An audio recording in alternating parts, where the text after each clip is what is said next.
잘 주무셨습니까? 평안하세요? 잠은 잘 주무셨어요? 아침에 물 드셨죠? 양치하시고 잡수셨죠? 집에 가서도 그렇게 하셔요. 우리 자녀들에게도 그걸 가르쳐 주시고 가족들에게도 그렇게 가르쳐 주세요. 아침에 일어나면 우리 몸에는 밤에 잠을 자는 동안에 많은 공사를 하고 있습니다. 몸이. 그래서 피로가 다 풀려나고 회복합니다. 자연 회복력은 밤에 잘 때야 거의 다 일어납니다. 식물도 밤에 잠자는 동안에 자라고요. 우리 사람도 잠자는 동안에 회복하고 어린 아이들, 성장기에 있는 애들은 잠잘 때에 큽니다. 잘 커요. 그래서 애들이 잠을 잘 자면 무럭무럭 잘 자라는 거거든요. 건강한 아이는 잠을 잘 자는 아이예요. 그래서 우리가 병이 들었을 때에 몸을 어떻게 관리하는가, 이것을 바로 알기 위해서는 원래 사람이 어떻게 살아야 되는가, 그걸 배우는 게 대단히 중요하기 때문에 우리가 요즘에 이 뉴스타트 원리가 뭔지를 계속 공부를 하고 있는 것이에요. 자, 아침에 일어나면 반드시 물을 먹어야 되는데 왜 그러냐, 왜 양치를 하고 물을 먹어야 되느냐. 아침에 일어나면 세수도 해야 되고 샤워도 해야 되잖아요. 왜냐하면 얼굴에도 우리 몸에도 밤 사이에 노폐물이 많이 밀려 나와 있기 때문에, 또 우리가 호흡하는 이 호흡기를 통해서도 밤에 잠자는 동안에 몸에서 태워지는 쓰레기, 그 독소가 많이 나갑니다. 그래서 밤에 잠을 자고 일어나면 방한 공기가 탁하지요. 그게 입에서 나온 이런 피부를 통해 나온 독소들이 가득 차 있는 거라 아침에 일어나면 환기도 시켜야 되잖아요. 그래서 아침에 일어나서 세수하고 샤워하는 것 중요합니다. 왜냐하면 피부 모공을 통해서 나온 노폐물을 닦아줘야 되기 때문에. 그리고 마찬가지로 우리 입 안에도 노폐물이 많이 쌓여 있습니다. 그래서 잠을 자고 일어나면 세수를 해야 되듯이 양치를 바로 해야 됩니다. 바로 아무것도 먹기 전에 양치를 깨끗이 하고 그 다음에 물을 잡수시는데, 물을 어떤 분은 너무 많이 드시는 분 계신데 그렇게는 하지 마시고, 여러분이 500cc짜리 병 가지고 계시면 그 병에 2병 정도는 잡술 수 있어요. 1병 내지 2병. 1병 반 정도 보통 사람 먹을 수 있고, 좀 키가 큰 사람, 뚱뚱한 사람들은 2병 정도 잡수셔야 돼요. 왜? 물을 나누어 쓸 기관이 크니까요. 세포가 많으니까요. 우리가 물을 마시면 그것이 세포 안으로 세포 밖으로 흐르게 되어 있고, 세포로 이루어진 모든 기관, 뼛속까지 물이 다 흘러 순환을 시켜줘야 되기 때문에 몸이 좀 큰 사람들은 물을 좀 많이 먹어야 되고, 몸이 작은 사람들은 물을 좀 작게 먹어도 돼요. 그래서 여러분이 아침에 일어나서 물을 거기 1병 내지 2병은 아침에 반드시 잡수셔야 됩니다. 그것을 한꺼번에 잡수기가 힘드시면 2번으로 나누어서, 그리고 2병을 잡수실 분은 반드시 2번을 나누어서 잡수셔야 되고, 1병을 한 번 잡수시고 적어도 30분 이상 경과한 이후에 또 1병을 잡수시는 게 좋고요. 네, 그렇게 해서 아침에 여러분이 강의 시간에 나오셔야 되는데, 혹시 잠을 늦게까지 자서 1병만 먹을 수밖에 없는 시간이라면 1병은 강의실에 가지고 나와서 중간에 잡수셔야 됩니다. 식사하시기 30분 전까지 물 먹는 거 끝내주시고, 그리고 식사를 하시는데 어떤 분은 과일을 드실 것이고 어떤 분은 밥을 드시는데, 일단 여러분이 여기 들어오시면 여기서 드리는 음식만 잡수셔야 됩니다. 가지고 온 음식 절대로 잡수지 마시고, 몰래 숨겨다가 잡수지 마시고, 여기서 딱 드리는 것만, 딱 주는 대로 먹고요. 그러는 거예요. 다시 배우는 거예요. 자, 그렇게 해주시고, 그리고 밥은 여기는 전부 통곡식 음식을 하기 때문에 씹지 않으면 많이 먹어도 도움이 안 됩니다. 그러니까 음식은 반드시 어떻게 먹어야 되죠? 꼭꼭 씹어서, 꼭꼭 씹어서 통곡식을 하나를 깨물어서 넘어가도록 그렇게 잡수시고, 반찬도 다 거친 음식이기 때문에 꼭꼭 씹어서 잡수시는데 배부르도록 잡수지 마시고 흙이 면할 만큼만 식사를 하세요. 굉장히 그렇게 되면 소화가 빨리 되고 몸이 가뿐해지고 피곤이 없어집니다. 그렇게 하시고 그리고 3시간쯤 이후에 물을 또 1병 내지 2병 잡수실 수 있어요. 그리고 물을 좀 작게 드실 분들은 1병은 반드시 잡수셔야 됩니다. 그렇게 하시고 점심을 드시는데 먼저 먹은 음식이 소화가 다 돼서 배가 고플 때 반드시 다음 식사를 해야 되기 때문에 먼저 먹은 식사가 다음 식사 시간 되기 전에 배가 고프도록 먹어야 되니까 과식을 하면 안 되고, 그 다음에 다음 식사 시간 한 30분 전부터 배가 고파서 밥을 먹어야 돼요. 2번째 식사는 배고프지 않으면 절대로 먹으면 안 됩니다. 그게 다 간식이 됩니다. 그래서 점심시간이 됐는데도 배가 안 고프면 안 먹는 게 좋습니다. 시간을 늦춰야 되는데 여기서는 규칙적으로 시간이 정해져 있기 때문에 먼저 먹는 식사를 과식을 해버리면 손해를 보게 돼 있어요. 제 시간에 음식이 들어가도록 규칙적인 식사 시간이 있기 때문에. 자, 그렇게 해서 여러분이 1번, 2번 이제 여러분 위장을 조절을 해보면 이건 다 아실 수 있는 거니까 그렇게 알아서 조절을 하시고, 오후에도 여전히 식사하고 3시간 후에는 물을 마시고, 또 저녁에는 배고프지 않으면 그냥 물만 마시고 주무시는 게 제일 좋고, 좀 허기가 온다 하면 과일만 잡수시고요. 이거 습관이 되면 저녁에 잘 때 굉장히 속이 편하고 배가 안 고픈데, 저녁 식사를 과식으로 많이 먹고 자던 습관이 있는 사람들은 그 시간에 음식이 들어오기를 위장이 기다리고 있기 때문에 허기감이 옵니다. 그런데 그 시간에 음식이 필요해서 허기감이 오는 게 아니고 습관성 때문에 허기감을 느낍니다. 그래서 저녁 식사는 최대한 안 할 수 있으면 하지 말고, 해야 된다면 과일만 간단히 잡수시는데, 너무 체력이 허약해서 몸에 비축을 좀 해야 되겠다는 분들은 저녁 식사를 가볍게 할 수도 있습니다. 근데 일찍이 해야 되고요.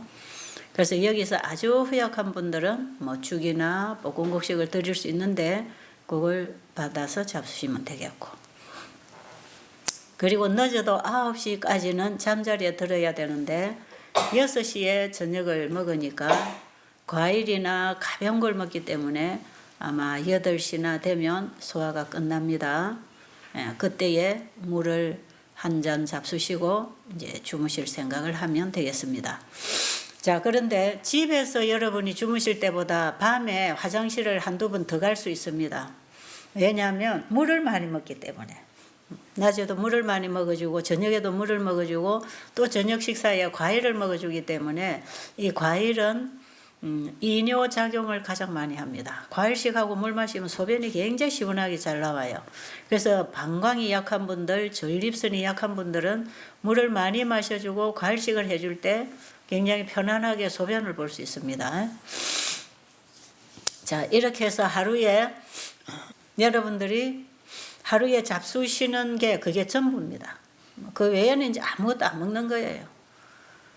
그러니까 굉장히 먹는 게 단순하고 식사 때에 이제 먹을 수 있는 음식을 보충해서 먹을 수 있는 것 있기 때문에 식사 때에 같이 먹어야 되고, 식사 때가 아닌 중간에는 아무것도 먹으면 안 됩니다.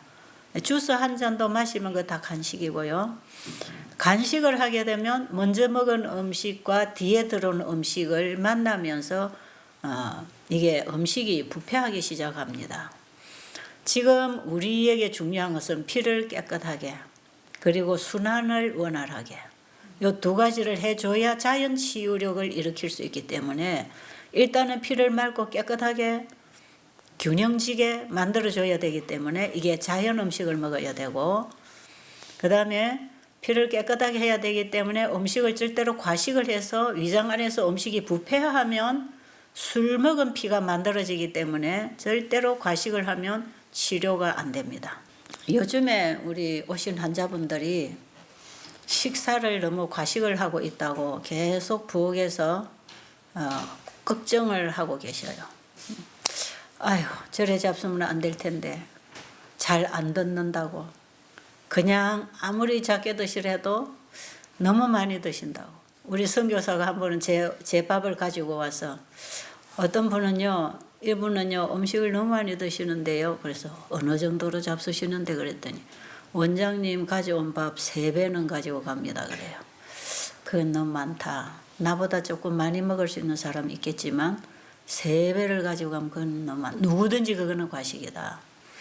근데 본인은 그게 과식인 줄을 몰라요. 왜냐하면 맨날 그렇게 먹어서 위가 늘어져 있고 그렇게 해서 늘 위가 허기감을 느끼고 있기 때문에 먹어도 허기가 오는 게 바로 과식의 원인입니다. 과식이 원인이에요. 밥을 먹어도 돌아서면 허기가 오고 이런 사람들은 과식을 계속하고 있기 때문에 위장이 피곤에 지쳐 있는 상태를 허기감으로 반응을 하게 돼 있어요. 그래서 허기감을 느끼는데 이런 분들이 소식을 하게 되면 허기감이 없어집니다.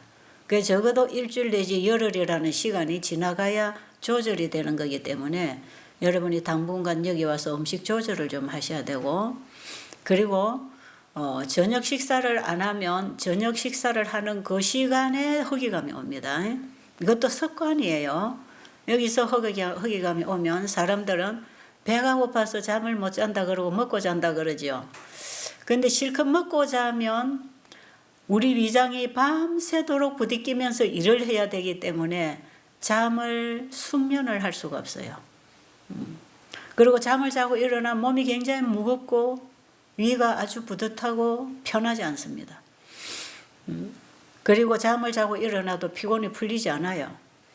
근데 배가 약간 고픈 느낌으로 잠이 들면 잠을 자고 일어나면 굉장히 몸이 가뿐하고 머리가 맑아지고, 그리고 밤에 잠을 자는 동안에 우리 몸은 휴식을 하면서 몸 전체의 자연 치유력을 통해서 복구가 일어났어요.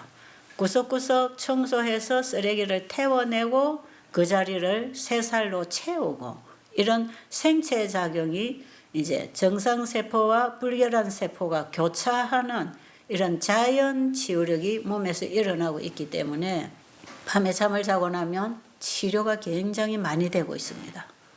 그리고 몸이 가뿐하고 혈액순환도 잘 되고. 근데 밤에 음식을 가득 먹고 자면 몸 전체는 몸에 휴식을 해야 되는데 음식이 잔뜩 들어와서 위장이 일을 하고 있으면 몸 전체가 위장이 일하는데 도와줘야 돼요.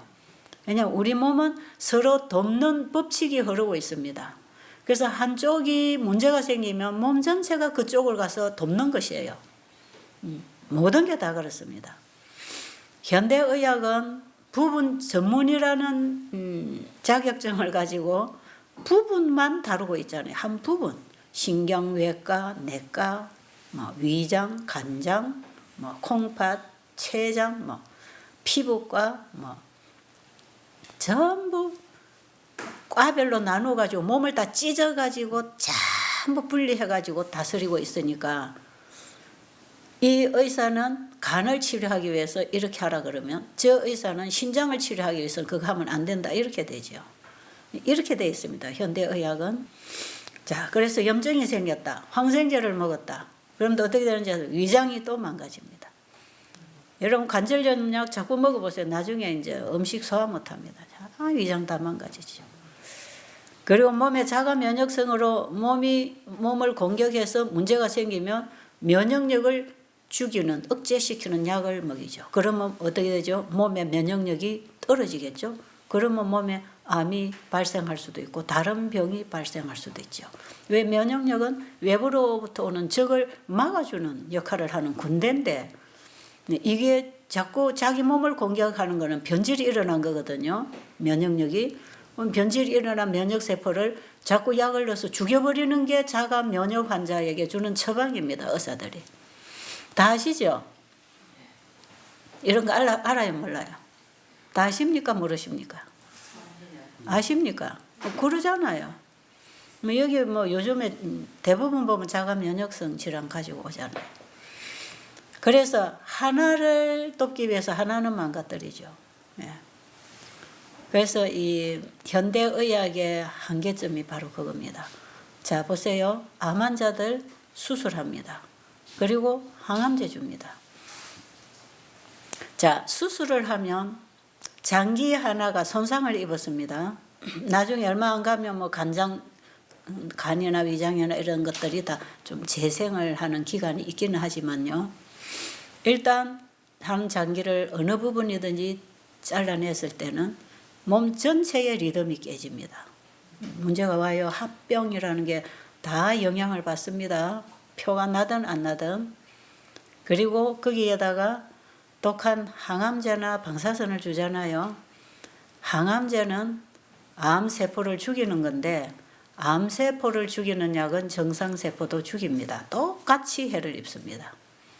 표적 치료라고 해서 해가 덜 가는 건 아니에요. 결국은 몸 전체가 한쪽이 죽고 공격을 당할 때 몸 전체가 영향을 받고 있기 때문에 결국에 가서는 몸을 죽이는데 그게 전부 다 면역력을 떨어뜨리는 거죠.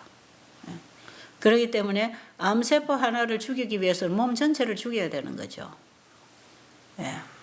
이제 이런 치료법, 약물 사용이 대부분 다 그렇습니다. 인체기관이 자연 회복을 해야 되는데 자연 회복에 방해가 되는 것이 약물요법이거든요. 그 약물은 몸을 살리는 게 아니고 몸에 있는 문제를 처리하기 위해서 그 몸을 공격하는 것이에요. 그리고 몸이 할 수 없는 일을 약물이 대신 가서 하기 때문에 그 일을 해야 될 인체기관은 점점 힘을 잃어버리고 약해지는 거죠. 그래서 기능을 떨어뜨리는 게 약물을 사용하는 간장보호제, 간을 회복하는 데서 약 먹잖아요. 그러면은요 원래 있는 간은 점점 허약해집니다. 소화가 안 되는 사람 소화제 먹지요? 그럼 소화력은 점점 죽어갑니다. 왜요? 약물이 들어와서 대신하니까 몸이 일어나서 일할 필요가 없으니까 점점 기운을 잃어가죠. 기능을 잃어가죠. 결국에 가서는 다 잃어버립니다. 신장 기능이 약해 있을 때 이뇨제를 쓰거나 투석을 하잖아요. 투석을 계속 하다 보면 신장 기능은 완전히 죽어버립니다. 나중에 하나도 못 씁니다. 신부전증 환자들 신장 기능이 15% 20% 남아있으면 투석하라 그러죠. 병원에서. 그럼 투석을 시작하죠. 그럼 남아있는 15% 20% 나중에 1%도 안 남고 다 죽어버려요. 그런데 15% 20% 있는 신장 기능에 거기에 알맞는 일감을 넣어서 우리 몸을 잘 관리를 해주면 이 20% 15% 있는 기능이 필요에 의해서 일을 하면서 살아납니다. 계속. 그래서 우리 몸은 필요에 의해서 삽니다. 일할 필요가 있으면 일을 하는 거고 일할 필요가 없으면 일을 안 하는 것이기 때문에 우리 몸 전체가 활동하고 일을 할 수 있도록 일감을 적절하게 넣어주고 사는 것이 그게 삶이에요. 그게. 우리 생활이 그런 것입니다. 그럼 우리 몸은 필요에 의해서 사는데 살기 위해서 뭔가 양식을 받아야 되겠죠. 양식을 받고 그걸 가지고 살면서 우리 몸은 계속 사는 게 그게 생명체들이 사는 세계입니다. 그렇기 때문에 우리 인체 어느 기관도 쓰지 않으면 죽어간다는 거. 그래서 운동을 해야 된다는 게 왜 그렇습니까? 몸 전체를 활동하게 하는 거잖아요. 운동해야 됩니다. 그리고 생각해야 됩니다. 그리고 우리의 마음을 열고 상대방과 교제를 하고 마음의 소통을 하고 대화를 하고 사랑을 나누어야 우리의 마음이 회복이 됩니다. 마음도 탁 닫고 있으면요. 계속 골마 터져요. 이걸 열어서 대화를 계속 열어주면 주고받으면서 마음이 치료가 되죠. 그래서 우울증 환자들 대화가 필요합니다. 자기 혼자 있으면 우울증 걸리는데 같이 있으면 우울증 치료가 되죠. 왜? 대화를 할 수 있으니까. 서로 주고받고 필요에 의해서 뭔가를 해야 되니까. 모든 게 다 그렇습니다. 우리 아이들 공부시킬 때 아이들이 공부 숙제 못해가지고 선생님한테 혼날까 봐 부모들이 숙제 다 해서 가방 싸서 학교 보내주면 그 아이는 평생 공부 못하는 아이가 되는 것이고 그 아이가 공부를 잘 하도록 공부하는 법을 가르쳐주고 공부하는 환경을 만들어줘서 아이가 스스로 공부를 하도록 지도를 해주는 그런 지도를 해야 그 아이는 지금은 공부를 잘 못하고 힘들어하지만 앞으로 점점 공부를 잘하게 되는 거거든요. 우리의 두뇌도 쓸수록 발달하니까. 우리 인체의 모든 기관은 쓸수록 발달하고 증가합니다. 힘도 쓸수록 강해지죠. 그래서 사무실에 앉아 근무하는 사람하고 농사 짓는 사람, 또 건축 현장에서 힘을 쓰고 일하는 사람, 누가 더 힘이 셀까요? 노동하는 사람이 반드시 힘이 세지요. 왜요? 힘을 자꾸 썼으니까. 힘을 자꾸 쓰면서 더 강해지니까. 우리 인체의 모든 원리가 다 그렇습니다. 그래서 뭐든지 써야 됩니다. 우리가 가지고 있는 재정도 자꾸 써야 됩니다. 나누어서 이걸 순환을 시켜줘야 우리의 이웃도 나라도 잘 사는 것인데, 부자들이 많은 돈을 끌어모아 가지고 한쪽에다가 확 갖다가 다 자기 재산이라고 모아서 끌어모아 놓으면 전체 국민은 가난해지는 거죠. 이제 우리가 크게 얘기하면 이런 것이에요. 우리가 사는 사회도 그렇다는 것입니다. 그래서 우리는 우리가 가진 지식이나 재정이나 힘이나 시간이나 이런 것들을 자꾸 써야 됩니다. 자꾸 활용을 해야 되죠.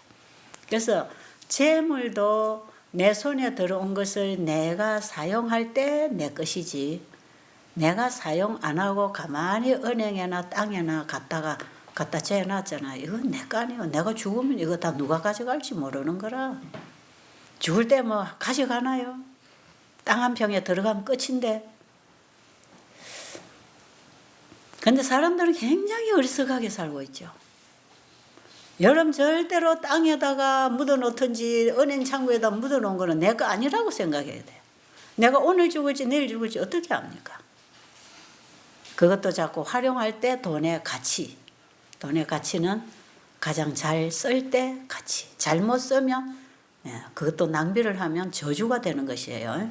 돈을 잘못 낭비하면 전부 자기에게 저주가 됩니다. 돈 가지고 자기 향락이나 정욕이나 식욕이나 만족시키기 위해서 여행을 다니고 먹고 마시고 즐기고, 이건 전부 돈이 저주가 되는 것이지 우리의 유익을 위한 수단이 되지 못하지요. 그 때문에 하나님이 우리에게 주신 시간이나 건강이나 재정이나 이 모든 지혜나 지식이나 이런 것들은 전부 다른 사람에게 나누어주고 사용하라고 우리에게 주신 것인데, 우리 몸 안에 있는 이 인체 안의 법칙도 전부 이렇게 돌아가고 있다는 걸 알아야 돼요. 여러분, 이런 얘기 들어보셨나요? 만사는 법대로 되는 것. 아십니까? 만사는 다 법대로 되고 그 법칙에 따라 되어지는 것이 바로 되는 것이고, 그게 생명의 순환이고, 법칙에서 벗어나는 것은 생명을 잃는 것이고 파멸이고 죽음입니다. 모든 하나님의 창조물 속에는 질서가 있고 그 질서를 따라서 법칙대로 순환을 하고 있는데, 하나님이 창조하신 창조물은 하나도 자기만을 위해서 움켜쥐고 있는 건 없다는 것이에요. 여러분, 곡식 한 알이 땅속에 들어가서 자기는 썩어버리고 거기에서 나무가 나옵니다. 곡식 나무가 나오죠. 거기에서 수많은 곡식 알갱이를 만들어 나갑니다. 곡식 한 알 속에 곡식 나무도 있고 곡식의 열매도 다 만들어내는 유전자가 다 들어있어요. 그게 생명의 원리입니다. 그게 하나님의 창조물은 전부 다 그렇습니다. 그래서 씨앗을 하나 심으면 나무가 나오고 그 나무에서 그 씨앗을 맺는 열매가 맺히죠. 그리고 그 열매를 이 나무가 먹고 사느냐? 아니에요. 나무는 열심히 씨앗을 땅에 넣었을 때 나무를 만들어서 그 다음에 여기서 꽃을 피우고 향기를 주고 산소를 주고 그 다음에 여기서 열매가 맺히고 씨앗이 만들어져서 열매가 맛있게 익어지면 그 열매는 다 사람이나 짐승이나 우리가 받아먹는 거죠. 그리고 그 씨앗은 다시 땅에다 심어서 또 다른 나무를 만들어내는 봉사를 하고 있죠. 이 생육 번성의 원칙이고 이게 순환의 원칙이죠. 받은 것으로 나누어 주는 것. 계속 하나님이 주신 것들은, 하나님이 창조하신 만물은 받은 것을 계속 나눌 때 생존할 수 있는 그 법칙대로 되어집니다. 그래서 만사가 법대로 된다고 하는 이 법은 나누는 법, 나눔으로 순환하는 것, 주고받고 나누는 순환을 통해 살아가는 원칙. 이 나누는 원칙이 우리의 마음에 새겨진 건데 이것이 사랑이라는 속성입니다. 그런데 죄라는 것이 들어왔다 그랬죠. 창세기 3장에 보면 인간에게 죄가 들어왔습니다. 그리고 죄는 이기심입니다. 이기심, 자기사랑. 이거는 순환의 법칙하고는 완전히 반대되는 거. 웅켜지는 거, 내 것만 쌓는 거, 나만, 내 자존심만 인정하는 것. 상대방이 어떻게 됐든 내 자존심, 내 유익, 나의 어떤 평안과 행복을 위해서 자기만의 유익을 추구하는 그 이기심. 이게 죄씨입니다. 죄씨. 죄씨가 들어와서 우리 인간이 이렇게 변질이 일어났어요. 이 변질된 인간을 다시 회복해 주시려고 예수님이 오셔서 우리에게 원래 하나님의 말씀의 생명, 그 말씀 안에 있는 순환의 원칙, 그 사랑을 우리 안에 넣어서 우리 마음에 예수님이 영접되면, 우리가 말씀에서 예수님 만난다 그랬죠? 말씀을 통해서 예수님을 만나는데 그것은 바로 말씀의 씨가 내 마음에 들어오는 거라고 그랬습니다. 우리가 어제 계속 배웠지요? 자, 그러면 이 씨가 내 안에 들어오면 이 흙이라고 하는 내 몸에 다시 사랑의 씨가 말씀을 통해 들어오면 사랑의 씨가 하나 자라나겠죠? 이게 나무가 나오는데 사랑의 씨가 안에서 뿌리를 내리는 게 내 마음이 변하는 겁니다. 우리의 뇌세포에 뿌리가 내려지는 게 내 생각입니다. 여기에서 감정과 의지와 모든 것을 주관하는데 하나님의 말씀이 내 마음밭에 떨어지면 바로 내 생각이 바뀌죠. 사랑의 뿌리가 내려서 사랑으로 흘러가는 마음의 변화가 일어납니다. 이 변화가 일어나면 마음을 열게 되고 상대방에게 용서하게 되고 베풀게 되고 봉사하게 되어서 하나님이 주신 것을 내보내는 나누는 법칙이 다시 회복됩니다. 이것이 인간 회복입니다. 모든 만물은 이런 질서 속에 지금 살아가고 있는데 인간만이 타락해서 이기적으로 자기 거 엉켜지고 살잖아. 여러분이 땅에다 식물을 심으면서 뭐 배웁니까? 그 식물이 자라고 열매를 맺어주는 그 과정을 통해서 뭐 배웁니까? 결국 자기는 잘려지고 없어지고 우리에게 먹는 양식만 공급해주고 가는 거 아니겠어요? 예. 씨를 추수해서 다시 땅에 씨를 넘어가지고 그 씨가 그름이 돼서 나오는 게 아니거든요. 그래서 씨를 익혀가지고 이걸 전부 우리에게 양식을 나눠주고 또 심어서 먹을 사람에게 종자를 남겨주고 그러고 끝나는 거야. 예. 하나님의 창조물은 이런 불변의 법칙 안에서 지금도 계속 순환을 하고 있죠. 우리 인간 안에, 우리 인체 속에 회복이 일어나려면 우리의 인간성이 회복되고 우리의 체질이 바뀌고 병체질이 건강체질로 바뀌어서 병이 없어지고 건강을 회복하려면 우리 마음과 몸도 이 순환의 원칙에 따라서 살아줘야 돼. 계속 이렇게 살아줘야 돼. 그래서 이 자연의 법칙대로 우리 몸을 관리해 줄 때 우리 몸에 자연 치유력이 일어납니다. 우리 몸 안에서 일어나는 강력한 자연 치유력은 자연의 법칙대로 우리가 돌아갈 때 내 마음과 몸이 자연의 법칙의 순환에 같이 순환해 줄 때 여러분 그것은 우리의 마음에 하나님의 말씀의 씨가 들어와서 사랑이라는 원칙이 내 품성 속에 심어지면 다른 사람 보면 나누어주고 싶고 도와주고 싶고 봉사해주고 싶고 살려주고 싶고 구원해주고 싶고 그런 마음이 생기는 것이에요. 이 마음이 생기면 내 나만 챙기고 내 것만 엉켜주고 있을 수가 없지요. 있는 걸 나눠주고 시간도 나누고 재정도 나누고 지식도 나누고 힘도 나누고 누군가를 위해서 살아가는 삶. 사실은 그게 사회생활이 돼야 되는 건데 오늘날 우리가 사는 이 세상은 죄인들이 태어나서 죄의 법칙 안에 살아가니까 전부 자기만 높아지려고 전쟁하고 싸우고 많이 가지려고 착취하려고 얼마나 부정부패가 많고 권력이 있다면 있는 것만큼 부정으로 해서 자기 걸 취하는 수단으로 권력을 사용하고 있는 이런 죄악 세상에 하나님 믿고 거듭난 새 생명을 가진 백성들은 전혀 반대되는 인생을 살게 돼 있습니다. 이런 백성이 나와야 될까요? 이런 백성이 나와야 됩니다. 그런 백성으로 회복시켜 주시려고 예수님이 이 땅에 오셨고 바로 그런 백성이 나와야 구속사업이 맞춰지게 되어 있고 자 여기 내 닮은 백성이 있구나.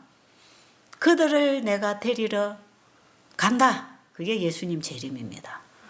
예수님 재림 때는 자기 닮은 백성만 데리고 하늘에 가시려고 오시는 거기 때문에 지금 우리는 이 말씀을 통해서 복음을 받고 예수님 닮은 품성을 기르고 예수님 닮은 삶을 살다가 예수님 오실 때 똑같기 때문에 영원히 살라고 하늘에 데려가는 거 아니겠어요? 이게 우리의 구원입니다. 이 죄악으로부터 우리를 구원한다는 뜻은 그런 뜻이 있습니다. 먼저는 내 마음의 죄에서부터 구원해 주시고 예수님이 내 마음에 오시면 말이에요. 예수님이 내 마음의 믿음으로 영접이 되면 내 마음의 죄로부터 그분이 나를 구원해 주시고 그 다음에 그분은 끊임없이 나에게 말씀을 주셔서 죄의 생활에서부터 나를 구원해 주시고 그리고 그분이 예수님 재림할 때 죄의 세상에서부터 우리를 구원해 갈 것입니다. 우리는 이렇게 구원을 받아야 될 사람, 회복받아야 될 사람, 치유가 필요한 환자들입니다. 여기 오신 분들이 그냥 육신의 병, 암만 생각하지 마시고 암이 생겨난 내가 고쳐져야 암이 고쳐진다는 거 아십시오. 이거는 여러분 잊어버리면 안 되는 이 만사는 다 법대로 되는데 병이 생긴 것도 불법으로 인해서 병이 생겼고 우리가 다시 하나님의 법도대로 돌아가면 회복합니다. 회복. 이게 우리 인간에게 주어진 은혜의 기회입니다. 기회. 은혜의 기회. 은혜의 기회를 우리가 가지고 있기 때문에 우리가 지은 죄의 법대로 살다가 사망하도록 내버려 두지 아니하시고 우리를 다시 건져서 회복시켜 주시는 은혜의 기회를 우리에게 주셨기 때문에 병이 들어서 여기까지 오신 분들은 그 은혜의 기회를 누리고 있는 것이니까 회복을 받으시기 바랍니다. 지금 제가 말씀드린 내용은 성경의 하나님께로부터 온 복음이기 때문에 여러분들이 그대로 믿고 받고 사시면 삽니다. 아시겠죠? 네, 이런 공부를 하는 거 재미있습니까? 여기 오셔서 여러분은 성경을 통해서 우리가 마땅히 알아야 할 학문을 깨치고 우리가 마땅히 살아야 할 인간의 본분을 따라서 하나님의 말씀에 순종하고 살아야 하나님의 법칙이 회복되고 우리 몸도 회복할 것입니다. 그렇죠? 우리 인체도 법대로 일을 하기 때문에 이 법칙에 따라 돌아가고 있기 때문에 우리가 그 법칙에 따라 함께 연합을 해줘서 몸이 다시 순환하면서 회복하도록 하나님이 일하시는 조건 안에 우리를 맡겨드려야 합니다. 그런 거 여기서 여러분이 생활하는 것이고 또 배우고 있는 것이기 때문에 여기 오셔서는 절대로 지금까지 집에서 평상시에 먹고 자고 살던 습관은 전부 다 그대로 놓고 이게 이제 완전 금식이에요. 완전 놓고 전부 다 새로 시작하는 거예요. 새로. 먹는 것부터 자고 물 마시고 일하고 생각하는 것 전부를 우리가 다시 배우고 바꾸어서 살다가 집에 가서도 그대로 살 것이기 때문에 잘 배워야 합니다. 여기 와서는 절대로 알아서 하지 마시고 배운 대로 순종하시면 여기 계시는 동안 많은 도움을 입고 집에 가서 그렇게 계속 하시면 계속해서 하나님의 도움을 받고 살 수 있는 것이에요.